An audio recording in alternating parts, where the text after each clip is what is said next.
I filled it in. No time for the doubt, they counted me out, I'm getting it in, yeah. No time for no loss, I'm paying the cost, I'm in it to win, yeah. Diffuse, mine, it can't be diffused. If you ain't thinking the same, then we playing by different rules. You can't see the vision, we living at different views. Until we complete the mission, keep getting up, never snooze. I walked a mile in my shoes, had the mind of a fool, chasing diamonds and jewels. Trust me, I was confused. Started minding my business and used my mind as a tool. Ended up finding my purpose and found the time to get to it. They told me I couldn't do it, they told me I couldn't make it. They sold it, could never break it. That's sadly mistaken. I need a piece of the pie, I want it so bad I can taste it. They told me like Toby, keep on running toes, they gon' take a few to lose. Built the win, applied myself, I filled it in. No time for the doubt, they counted me out, I'm getting it in, yeah. No time for no loss, I pay for the cost, I'm winning to win, yeah. Refuse to lose, I'm built to win. Applied myself, I filled it in.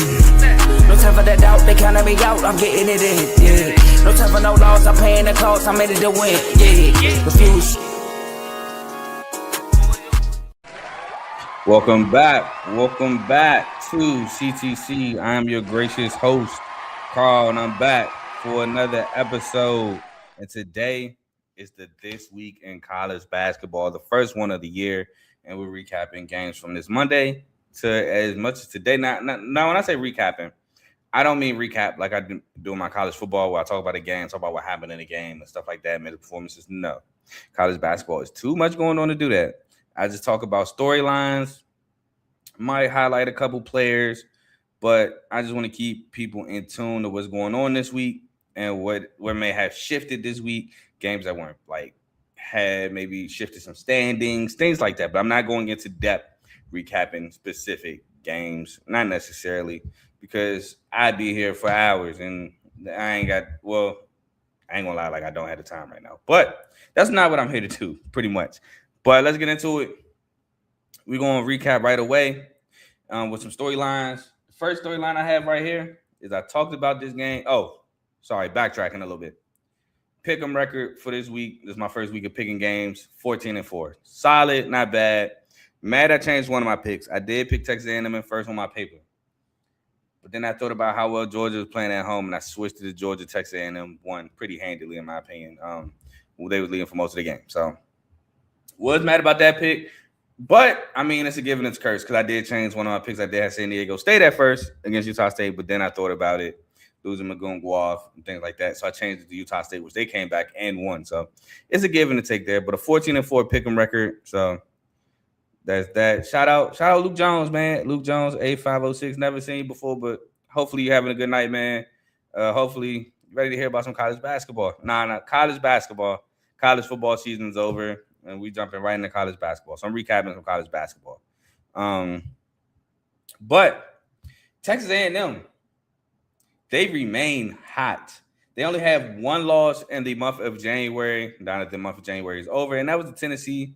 They're still on top of the SEC with their one loss, and the SEC being the aforementioned Tennessee. So Texas A&M is doing a great job. Appreciate you for the subscription. Really appreciate that. Hopefully, since you subscribed, you hear things that make you want to stay, but I appreciate you.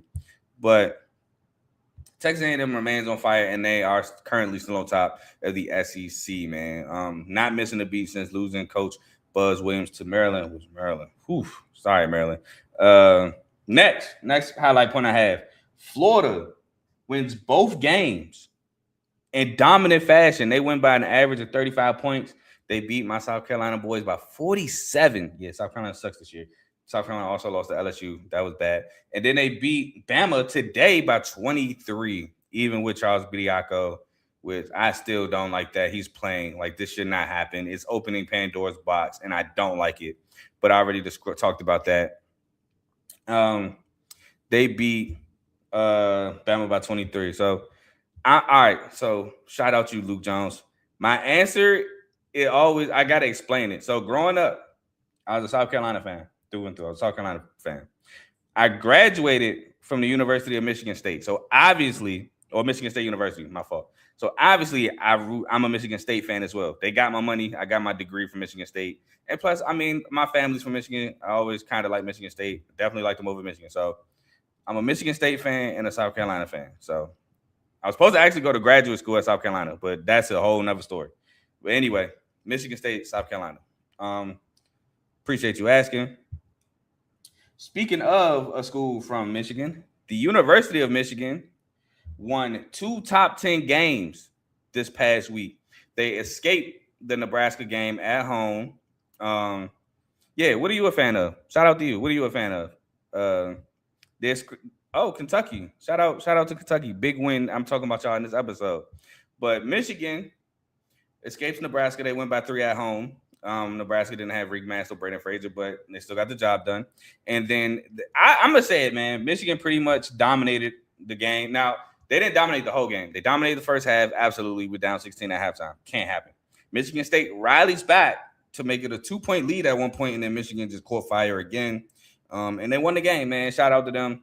They won the game. I haven't felt that feeling. I was so pissed. Haven't felt the feeling of losing to Michigan at home in 8 years. It hurt. It really did. But they ended Michigan State's streak at home and period. And so shout out to them. Unfortunately, can't show bias on my show. So congrats to them on the win. We'll see them know last game of the season for sure. It's not over. Moving on. Nebraska, they lost back-to-back games this week. They lost to Michigan, like I mentioned, by 3.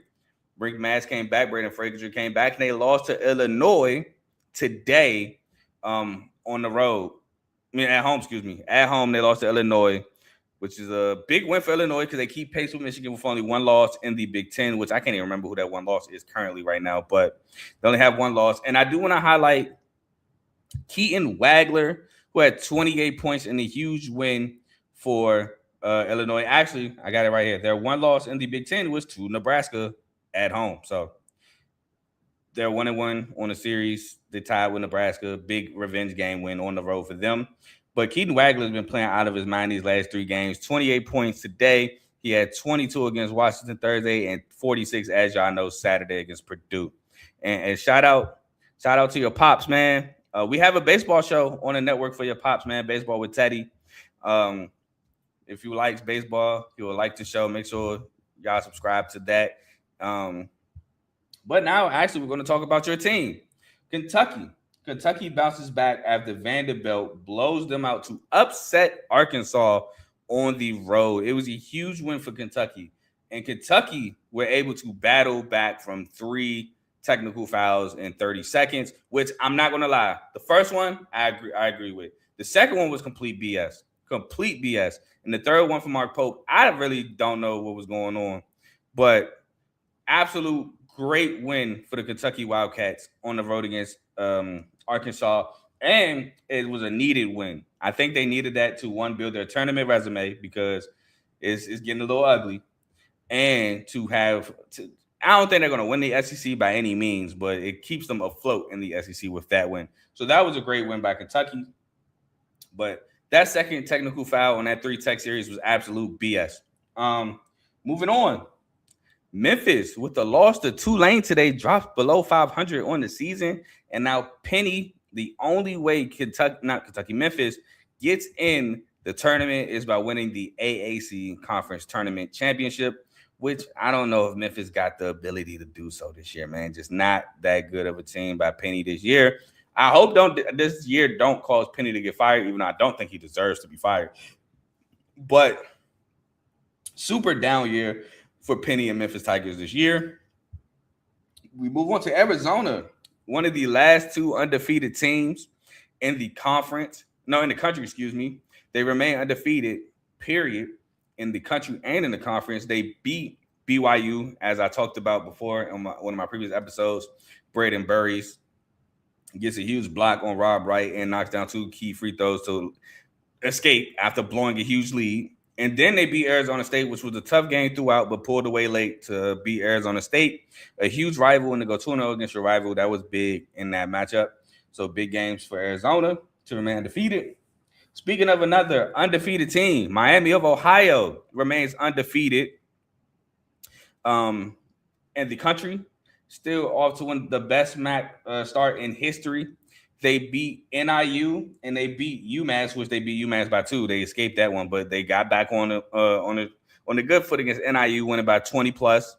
Man, they're playing with fire, but they've not been burned yet. The Red Hawks of Miami of Ohio. So shout out to them. No, we do not have a soccer show, unfortunately. We do have a show coming up that may or may not be on the network soon that may touch on soccer. But as of now, no, we do not have a soccer show. Texas Tech, they get clipped at home, on the road, against a pretty good UCF team, man. UCF gets the job done. It looks like they were leading for majority. So it was a nice majority game. It was a nice back and forth throughout the entirety of the game, but UCF pulled it out and pulled off a great upset against Texas Tech. Great win for Johnny Dawkins and the Golden Knights of UCF. Akron, they keep pace with Miami of Ohio. They only have one loss in the conference after beating two in-state teams in Toledo and Kent State. So those are two big wins for Akron to keep pace with Miami of Ohio. Their only loss in conference is to the mentioned Miami of Ohio. So, yeah, and great week for Akron, man. Appreciate you stopping by, man. Enjoy the rest of your night. Utah State jumps to the top of the Mountain West Conference with the win versus San Diego State. That, like I said, man, San Diego State jumped out to a lead. Every time Utah State would try to come back or take the lead, San Diego State had an answer until late in the ball game. Utah State finally took the lead, and then they started to spread the lead. But then San Diego State started to fight back. But then Utah State held on at the end. So Utah State is now on top of the Mountain West Conference with the tiebreaker over San Diego State. This was their only matchup they played so far this year, and Utah State was victorious. Both teams are 8-2 in conference, but like I said, they have the tiebreaker with the head-to-head win. Next, Gonzaga. Whew, what a week. They play San Fran without Braden Huff and Graham Ike. They escaped by 2 points. Then they played St. Mary's last night. Graham Ike returns. Braden Huff is out for a while. And they get the job done, down 4 at halftime. They rally to win by 8. Great win from Gonzaga. They stay on top of the WCC, but man, it's getting dicey a little bit for the Zags. Not as dominant as you would like from the Zags. Duke remains undefeated in ACC play. Absolutely blew out Louisville on Monday night, and then they won by 14 against Virginia Tech. So they still covered their spread, but wasn't as dominant as Louisville. But they were on the road. Shout out to them. Speaking of Louisville, they did bounce back against SMU after getting blown out by Duke. Looked ugly to begin with against SMU, but they rallied to win by 14 or double digits, something like that, late in the ball game. So shout out to Louisville for rebounding. Like I said, man, they do good against teams that's not ranked, but against ranked opponents, it gets ugly. Speaking of ugly, this is so backwards to me. Cal loses to Florida State, but rallies to beat the U, which is weird, but it happened. Shout out to Cal for bouncing back. Another thing, speaking of ugly, UC San Diego, who I was so high on at the beginning of the year, are currently just in a slide and can't get out of it. They lose to UC Santa Barbara and Cal State Northridge this week, and they lose to Cal State Northridge as road dogs by 14. And I think they also lost by double digits to UC Santa Barbara as well. Just not a great in-conference season for UC San Diego. They're now starting to slide towards the bottom of the conference when, in all actuality, non-con, they were undefeated for a while. So I think the only loss non-con was Nevada. So UC San Diego's on a nasty slide. Now, the good thing for them is what they do in the regular season kind of doesn't matter. They need to rally to win the conference tournament to make the tournament. But Tennessee, man, Rocky Top. They escaped Georgia, which, again, I talked about that Georgia game because that was the weirdest ending I've seen in a minute. And they beat Auburn at home. So shout out Rocky Top. I believe Felix Akpara did not play. I don't remember seeing Felix Akpara play in that game. So Rocky Top gets the job done. Liberty remains undefeated, beating Middle Tennessee State this week in Conference USA play. They are 4 games ahead in the Conference USA conference. So shout out to them. ETSU, East Tennessee State, just beat Wofford not too long ago on the road at Wofford. But Wofford is currently without their best scorer or leading scorer and rebounder in Kamari Holmes. He has an ankle injury, did not play today. He actually had a boot on his foot. So Wofford did lose that game, but shout out ETSU for now being in first place in the SoCon outright with the win over Wofford. And those are all the storylines I have for y'all in college basketball. Again, wanted to highlight Keaton Wagler because Keaton Wagler is playing like a player of the year candidate. Also wanted to highlight Jeremy Fears. Now, I know there's a lot going on with Jeremy Fears right now in terms of a dirty player. And I can't lie, some of that stuff he did was bad. But some of that stuff is just foul baiting. And I'm not a guy that like foul baiting. Can't defend some of the stuff that Fears did. But Michigan also did some things in that game that were to the same effect as Fears. So it is what it is. I don't condone it, but both sides were doing it. But Fears still had I think a career high 31 points. Absolutely had a big week this week. I want to say he had 31 against Michigan, and I want to say he had like 27 against Rutgers. So say what you want about Fears. He's still an absolute dog. And shout out also to Jordan Scott, who got inserted into the starting lineup in the second half. And I think was a big reason why we were able to even come back and have a lead at one point. So shout out Jordan Scott. He probably going to start for some time now as the year goes on. And if it looks good, he's probably going to stay there. He had 29 against Rutgers. My fault. He had 29-9 and 31-7 against Michigan. So absolute great week. He might be player of the week this week, to be completely honest with you. The only reason why he may not win is because Keaton Wagler put up big numbers and he won both his games. Fears, we lost against Michigan, so he might not. But my pick would be Fears. 31 and 29 points back-to-back games against Michigan. Rutgers not really a top opponent, but Wagler had 22 against Washington. That's not really a top opponent, so we'll see. But also, wanted to highlight Darren Peterson. Now, again, Darren Peterson did not play really the second half. He had 18 at halftime, though, and Kansas was up 20 points while Peterson was playing. So the game might have finished ugly if Peterson was able to finish the game. But unfortunately, like a lot this year, he's not able to play the second half. But Peterson, man, he's tough. He's so tough. He's so NBA ready right now. The only thing that's holding him back is those cramps and the issues he has. But other than that, that boy's so tough. So shout out Darren Peterson as well. But that's really all I have for y'all today. That's been This Week in College Basketball. So please like, comment, share, subscribe. I appreciate Luke for stopping by and subscribing. Hopefully y'all like what y'all listening to. I will be back tomorrow to go over games from Monday, Tuesday, and maybe Wednesday. Not sure yet. But for sure, Monday and Tuesday, not crazy slates. So I'm going to just combine the days like I did last week. Maybe having a guest soon on the show. One of my guys who he really likes in with college basketball. So might be having him on the show. He hit me yesterday. So excited to have him on whenever he's ready for sure. Now I got to do some house cleaning because we are a network. So it's time to do some promoting. And like I said, since we are a network, we have multiple shows. I already shouted out BWC, but I'll shout them out again. But we have the main show featuring Joe, Tomo, and Dave Mondays and Thursdays. 7 o'clock to about 8:30ish. Now it is Super Bowl week starting tomorrow. So maybe extra shows, maybe extra guests, et cetera, et cetera. Just stay tuned to find out. We got Unfazed. Now they had a set day, but life be lifing. So there's not a current set day right now. But when they do go live, they'll let you know. That's featuring Joe and AJ. Got BWT Baseball with Teddy. The World Baseball Classic should be starting up very soon. So make sure y'all be on the lookout for him. Shout out, you know what? I'm not going to say that because I don't know if he made a video about it. But if you know about something that just happened today in baseball. FFC, Fantasy Football with Coach Coombs. Obviously, fantasy football season is over. So just be on the lookout for him when he drops content, whether that's about free agency, the bowl, whatever. Just be on the lookout for that. Dave's Doghouse, highlights and lowlights of sport. He went live yesterday. So just be tuned in to see maybe your favorite players in the doghouse, maybe your favorite player is a dog. Who knows? We got RBO, Real Ballers Only, NBA show. We got Nuggets Thunder going on currently right now, but that's featuring Vaughn. Just be on the lookout for when he drops. That's an NBA show, NBA content.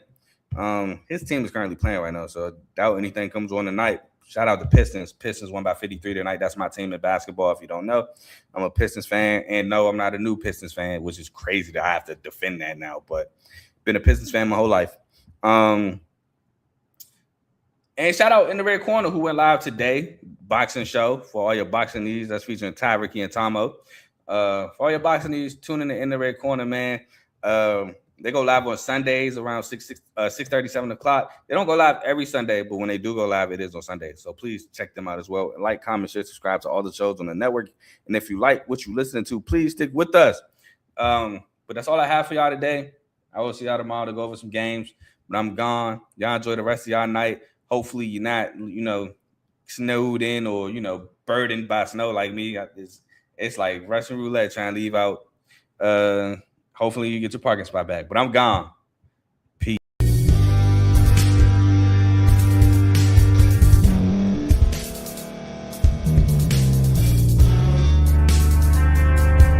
Thank you for staying to the end. If you're watching this on YouTube, please like this video, subscribe, and also hit that notification button so you can be notified next time we put out a video. If you're listening on any podcast platform, subscribe and hit that notification button, y'all, so you can be notified we put out another podcast audio.